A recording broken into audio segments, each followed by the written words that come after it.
75,000 பேர் உயிரிழப்பு, 2 லட்சத்திற்கும் அதிகமானவர்கள் காயம் அப்படின்னு பல கொடூரங்களுக்கு பிறகு ஒரு வழியா முடிவுக்கு வந்திருக்கிறது இஸ்ரேல் ஹமாஸ் போர். காசால அமைதி ஏற்படுத்துவதற்காக அமெரிக்க அதிபர் டொனால்ட் ட்ரம்ப் முன்வைத்த 20 அம்ச திட்டத்தை அதிகாரப்பூர்வமாக ஒப்புதல் அளிக்கப்பட்டிருக்கு. திட்டத்துக்கு காசால ஒரு நிரந்தர அமைதி அப்படிங்கிறது என்னவெல்லாம் ஏற்படுத்தும் அப்படின்னு கேட்டிங்கன்னா, காசால அமைதி ஏற்படுவது அப்படிங்கிறது மத்திய கிழக்கு பிராந்தியத்தில் நீண்ட காலமாக நிலவி வரக்கூடிய அரசியல் மற்றும் பொருளாதார பதற்றங்களை வெகுவாக குறைக்கும். இஸ்ரேல் பாலஸ்தீனிய மோதல் தான் மத்திய கிழக்கினுடைய தற்போதைய மைய பிரச்சனை. இப்போ காசா அமைதி அடைஞ்சிச்சு அப்படின்னா ஈரான், லெபனான் உள்ளிட்ட நாடுகள்லையும் மோதல்கள் குறையும்.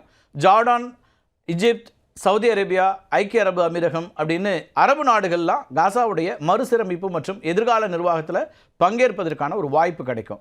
உலக வங்கி மற்றும் ஐரோப்பிய நாடுகள் காசாவை மீண்டும் கட்டியெழுப்புவதற்கு பில்லியன் கணக்கான டாலர்களை முதலீடு செய்யும். இது பாலஸ்தீனிய பொருளாதாரத்தையும் மீட்டெடுக்க ஒரு உதவிகரமாக இருக்கும்னு பார்க்கப்படுது. மோதல்கள் இல்லாவிட்டால் இத்தாலி, பிரான்ஸ் போன்ற ஐரோப்பிய நாடுகளை இந்தியாவோட இணைக்கக்கூடிய India Middle East Europe economic corridor இருக்கு இல்லையா, இது போன்ற திட்டங்களை தடையின்றி செயல்படுத்துறதுக்கான வாய்ப்பு உண்டாக்கும்.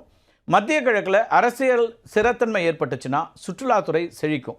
இஸ்ரேலுக்கும் சில அரபு நாடுகளுக்கு இடையில் ஏற்கனவே கையெழுத்திடப்பட்டிருக்கக்கூடிய ஆப்ரஹாம் ஒப்பந்தங்கள் இருக்கு இல்லையா, ஆப்ரஹாம் அக்கார்ட்ஸ்னு சொல்லுவாங்க, அது நடைமுறைக்கு கொண்டு வரப்படுறதுக்கான வாய்ப்பு ஏற்படும். முக்கியமாக சவுதி அரேபியா போன்ற நாடுகள் இஸ்ரேலோட உறவுகளை இயல்பாக்குவதற்கு காசா அமைதி ஒரு முக்கிய காரணியாக இருக்கும்.